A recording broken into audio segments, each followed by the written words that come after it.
participation de tous les acteurs à une élection ne garantit pas forcément la paix et la stabilité. Alors vous me posez la question de savoir qu'est-ce qu'il faut. C'est le respect des règles, être bon joueur, comme dans tous les pays, comme au Sénégal. Tant que nous aurons des acteurs qui ne sont pas respectueux donc des règles, ils pourront participer à des élections, mais pour après venir contester ces élections et plonger donc le pays. Donc pour moi, ce n'est pas une condition suffisante.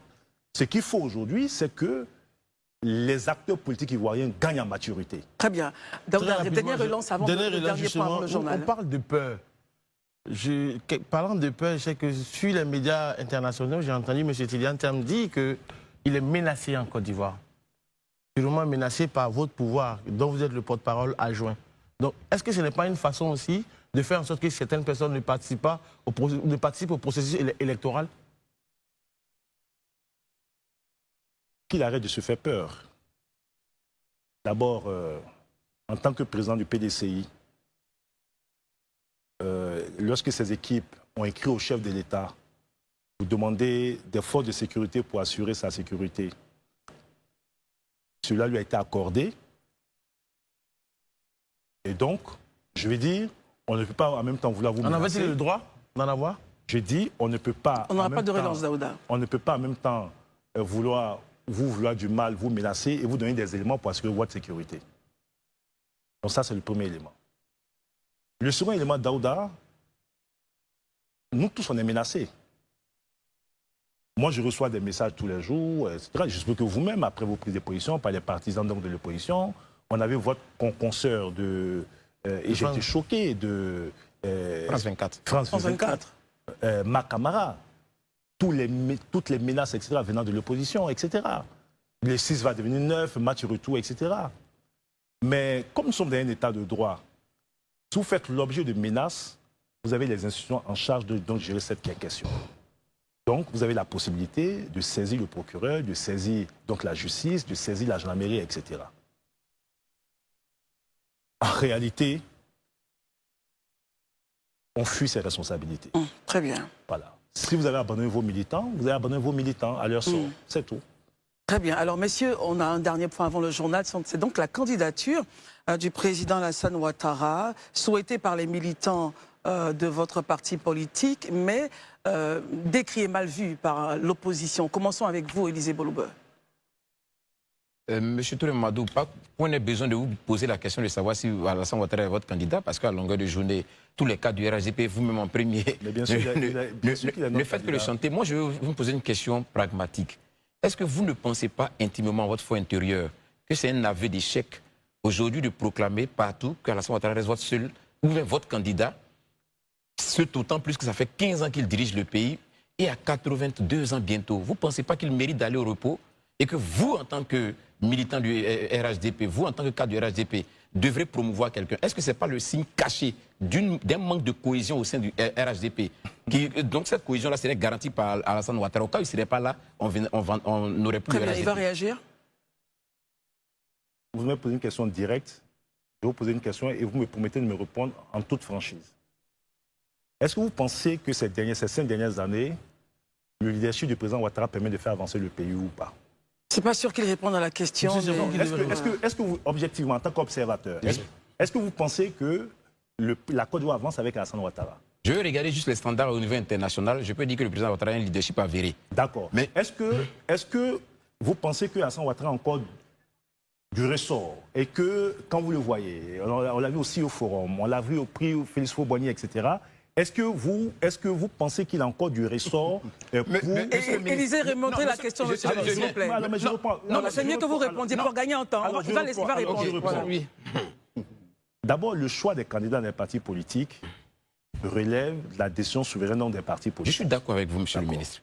Et le choix du candidat à une élection présidentielle Élysée obéit aussi donc, à la stratégie interne au sein du parti. Généralement, on choisit une personnalité à même de faire gagner donc, le parti. Nous avons cette double chance d'avoir un leader éclairé, qui est toujours bon à la tâche et qui continue de faire rayonner notre pays et qui a encore beaucoup à offrir à la Côte d'Ivoire. Nous avons estimé que Alassane Ouattara est le meilleur cheval, pas seulement pour le RHDP. Dans le contexte actuel, il est le meilleur cheval pour la Côte d'Ivoire. Pourquoi? Parce que ça va au-delà du RHDP. Vous êtes quand même dans un contexte international difficile, un contexte sous-régional difficile. Vous voyez combien de présidents qui ont encore le leadership qu'a le président Ouattara au regard de tout ce que vous voyez, des présidents qui viennent le voir, prendre des conseils, ainsi de suite. Il ne s'agit pas seulement de gérer les affaires internes en Côte d'Ivoire. Il s'agit aussi d'avoir la possibilité donc de faire face aux défis sous-régionaux et internationaux. Dans le contexte actuel, il n'est pas seulement le meilleur candidat pour le RHDP, il est le meilleur candidat pour la Côte d'Ivoire. Très bien, Herman.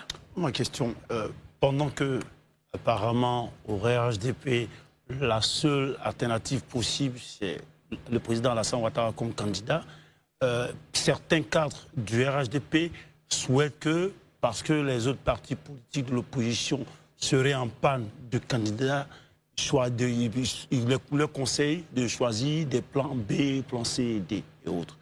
Est-ce qu'il n'y a pas une certaine absence de cohérence aussi dans ce discours-là, dans cette démarche? D'abord, je vais rectifier. Nous, on n'a jamais dit comme les autres qu'il n'y a pas de plan B, plan C, plan D. D'ailleurs, le président Ouattara lui-même a dit...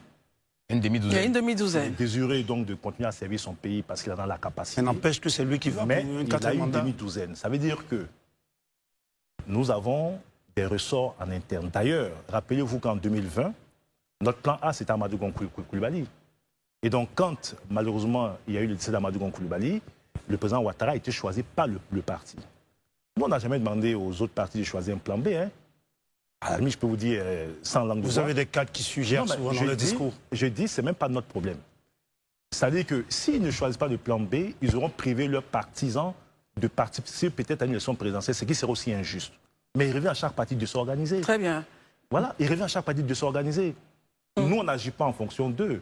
On a eu un projet en 2020 qui s'appelait Côte d'Ivoire solidaire Vision 2030. Ce projet en 2025, nous allons dire aux Ivoiriens ce que nous avons pu faire pour eux et les points d'amélioration pour les 5 prochaines années et surtout notre grande ambition les 5 prochaines années.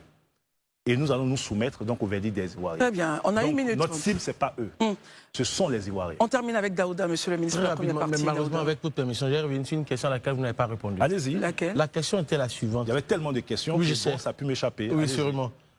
Monsieur Laurent Gbagbo a dit lors de son meeting que c'est grâce à lui, je paraphrase pour ne pas parler comme lui, c'est lui qui a tiré qui a permis à ce que M. Alassane Ouattara soit candidat. Et aujourd'hui, Non, ce n'est pas ce qu'il a dit. Bon, je n'ai pas voulu le dire comme il a dit. Non, il non, dit mais qu'il a... il faut dire ce qu'il a dit. Il dit Sa question. qu'il a donné un mandat au président Alassane Ouattara et le président Ouattara veut en faire 4.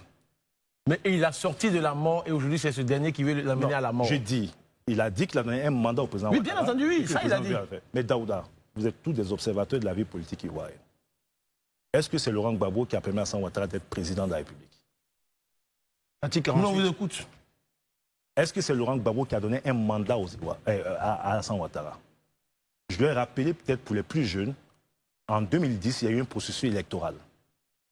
En dépit du couvre-feu qu'il avait instauré au deuxième tour, les Ivoiriens se sont mobilisés en masse sur l'ensemble du territoire national pour aller arracher le pouvoir à Laurent Gbagbo. Alassane Ouattara a gagné avec 54% des voix. Laurent Gbagbo a refusé de transmettre de façon démocratique le pouvoir à Alassane Ouattara. Il s'en est suivi des manifestations. Il s'en est suivi une mobilisation de la communauté internationale. Laurent Gbagbo a été pris dans son bunker ici à Cocody. Monsieur le Ce ministre, qu'il dit est faux, c'est du mensonge. Il n'a jamais donné de pouvoir à Alassane Ouattara. Alassane Ouattara a été élu par les Ivoiriens et les Ivoiriens et la communauté internationale lui ont arraché de force donc, le pouvoir pour qu'Alassane Ouattara puisse exercer Très le bien. pouvoir pour lequel les Ivoiriens l'ont élu. Très bien, on part au